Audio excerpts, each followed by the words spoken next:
안녕하세요.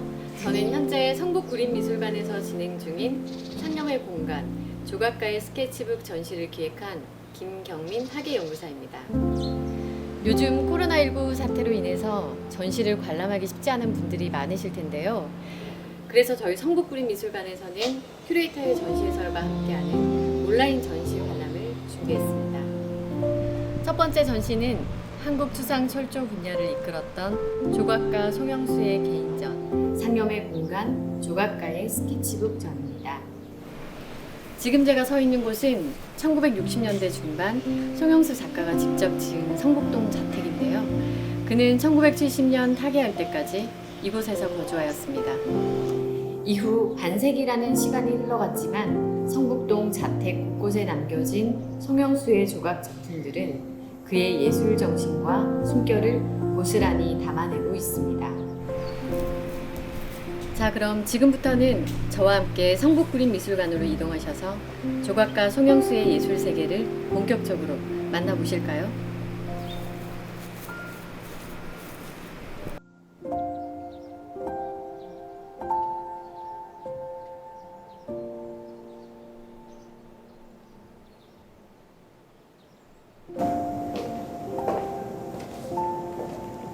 현재 성북구림미술관에서 진행 중인 상념의 공간 조각가의 스케치북전은 송영수의 대표 조각 17점을 비롯해서 그가 남긴 100여 권의 스케치북과 드로잉 등 총 150여 점의 작품이 전시되고 있습니다. 조각가 송영수는 1930년 서울 출생으로 해방과 전쟁 이후 국내미술대학을 통해 배출된 1세대 한국현대 조각가입니다. 특히 1950년대 말 한국미술계에는 아직 생소했던 철 용접 조각을 시도하였으며 이후 철뿐만 아니라 동, 스테인리스 등을 활용한 추상 용접 조각을 다채롭게 선보임으로써 한국 현대 조각사에서 추상 철조 분야를 개척해 나간 선구자라고 할 수 있습니다. 그러나 안타깝게도 송영수는 1970년 그의 첫 개인전을 앞두고 40이라는 이른 나이에 갑자기 세상을 떠나게 되었습니다. 조각가로서의 삶은 20년이 채 안 되는 기간이었지만 송영수가 남긴 조각들과 수천 장의 드로잉들은 어느 누구보다 치열했고 뜨거웠던 그의 예술 세계를 생생하게 보여주고 있습니다. 흔히 입체 작품을 제작하는 예술가의 드로잉이라고 하면 완성된 입체 작품을 위한 밑그림 정도로 생각하시는 분들이 많을 텐데요. 송영수 작가의 경우에는 하나의 조각을 완성하기 위해 여러 장의 드로잉을 반복해서 그렸습니다. 또 이러한 드로잉들 가운데는 하나의 회화 작품으로 여겨질 만큼 높은 완성도를 보여주는 것들도 많이 있습니다. 이번 전시에서는 송영수 작가의 대표 조각들과 관련된 드로잉들을 엮어서 함께 전시하고 있는데요. 하나의 조각이 탄생하기까지 작가의 수많은 상념과 아이디어들이 어떻게 전개되는지 함께 살펴보시면 더욱 좋을 것 같습니다. 제1전시실의 앞부분은 송영수 작가의 초기 작품에 관련된 드로잉들이 주로 전시되어 있습니다. 조각가 송영수는 한국전쟁이 발발했던 1950년 서울대학교 미술대학 조성과에 입학하였습니다.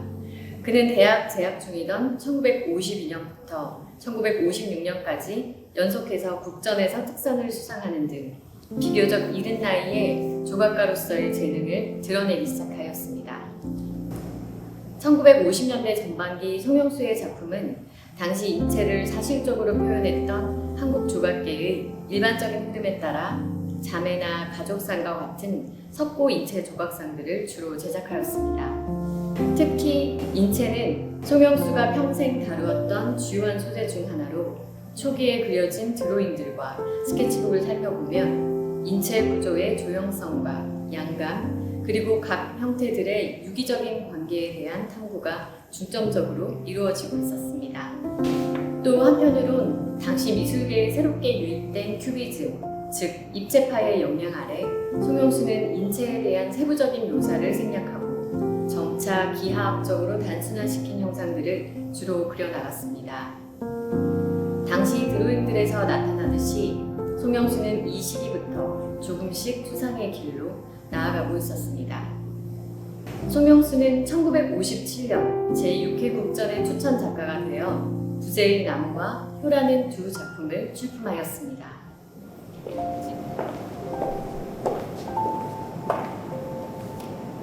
지금 보시는 이 작품은 조각의 꼭대기에 걸린 달의 형상이 암시하고 있듯이 새벽이라는 뜻을 지닌 작품 효입니다.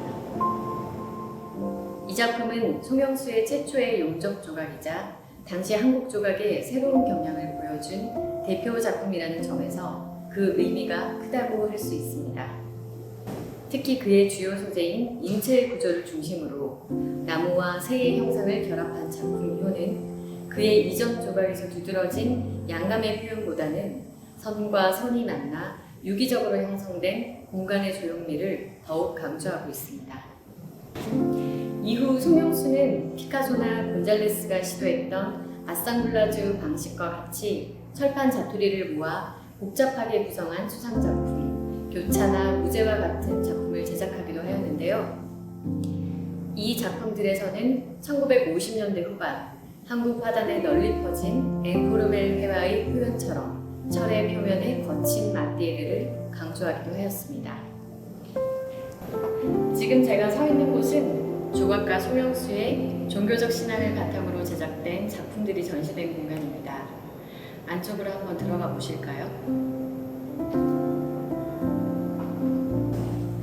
조각가 송영수는 독실한 카톨릭 신자로서 기도, 성가족, 십자고상 등과 같이 그의 신실한 신앙심이 구현된 작품들을 다수 제작하기도 하였습니다.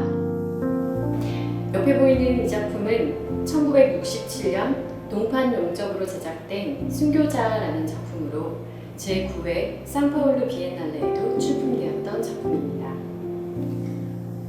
마치 뒤틀려버린 새의 다리와 같은 두 팔을 벌린 상부와 내부가 파헤쳐진 하부의 형상은 용접 조각의 직접적이면서도 촉감적인 표면 효과와 더불어 순교자의 처절한 고통을 극대화하여 표출하고 있습니다.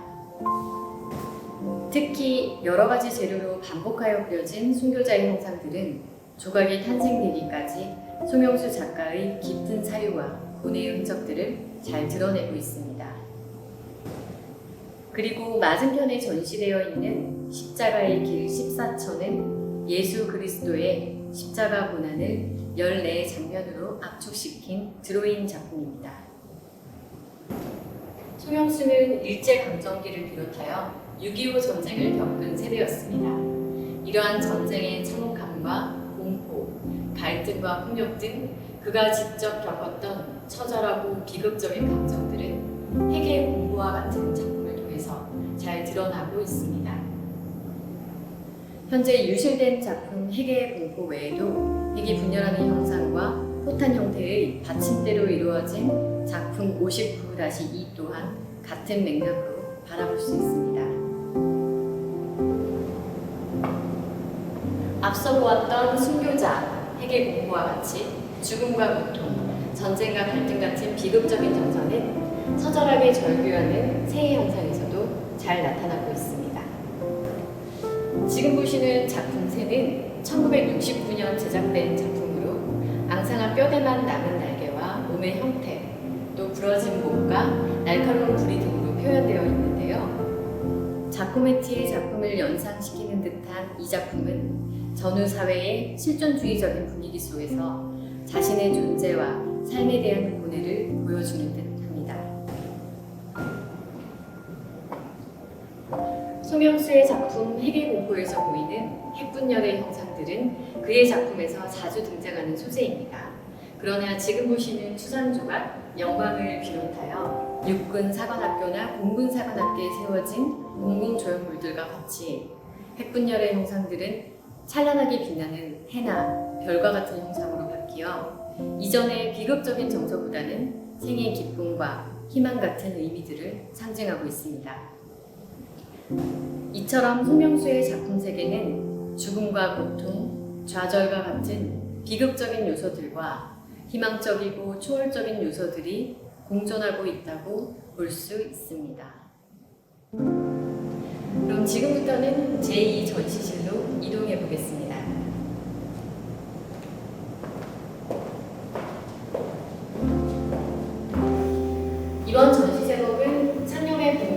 조각가의 스케치북인데요. 2층 전시실에 들어서면 보시는 바와 같이 송영수 작가가 늘 지니고 다녔던 메모장을 포함하여 다양한 종류의 스케치북들이 전시되어 있습니다.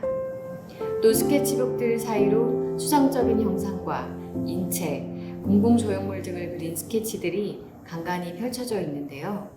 현존하는 100여 권의 스케치북들은 작가의 작품 세계를 보다 심층적으로 이해하기 위한 중요한 연구 자료라고 할 수 있겠습니다. 앞서 살펴보았던 작품 새와 같이 송영수의 작품에서 보이는 죽음, 갈등과 같은 비극적인 동서는 새를 소재로 한 다른 작품들에서도 잘 나타나고 있는데요. 작품 대립은 두 마리의 어린 새들이 또 다른 존재에게 맞서서 투쟁하고 있는 듯한 모습을 형상화하였습니다. 그리고 테라코타의 거친 표면의 질감을 살려 생존을 위해 몸부림치는 새의 모습을 표현한 작품, 새 역시 비극적인 정서를 잘 드러내고 있습니다. 특히 송영수 작가가 1960년대 말 서울대 미대에 설치된 도자용 가마를 이용하여 제작하기 시작한 테라코타 작품은 흙이라는 재료를 통해 표면 질감의 효과나 근원적인 형태를 탐구하고자 했던 작가의 실험 정신을 짐작해 볼 수 있습니다.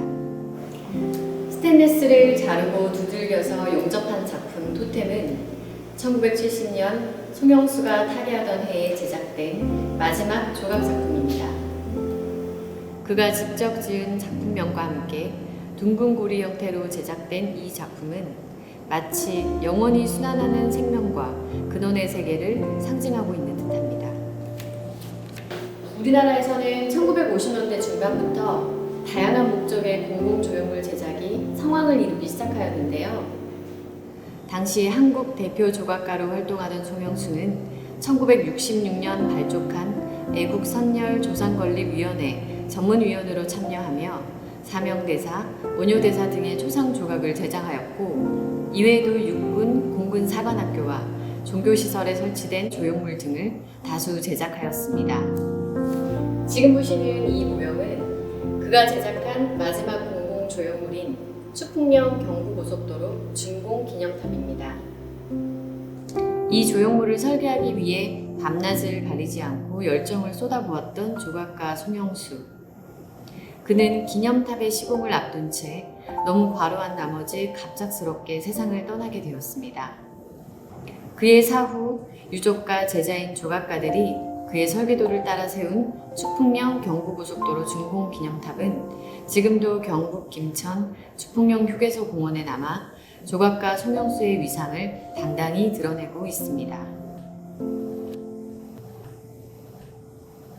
송영수 50주기 특별전 생명의 공간 조각가의 스케치북 전시관람은 여기서 마무리하도록 하겠습니다. 온라인으로 감상해본 조각가 송영수의 작품 세계는 어떠셨나요? 저는 다음 기회에 또 새로운 전시와 함께 여러분들을 찾아뵙도록 하겠습니다. 감사합니다. 그래도 내가 이 양반의 조각을 잘 보존해야겠다 그런 생각을 했어요. 너무너무 나는 존경했거든요. 예술가로서의 송 선생을 정말 순수하고 오로지 조각 그리고 그냥 그 가정적이고 참 항상 정말 그 가정에서 정말 항상 기쁘게 살도록 그렇게 항상 고맙대요 나보고.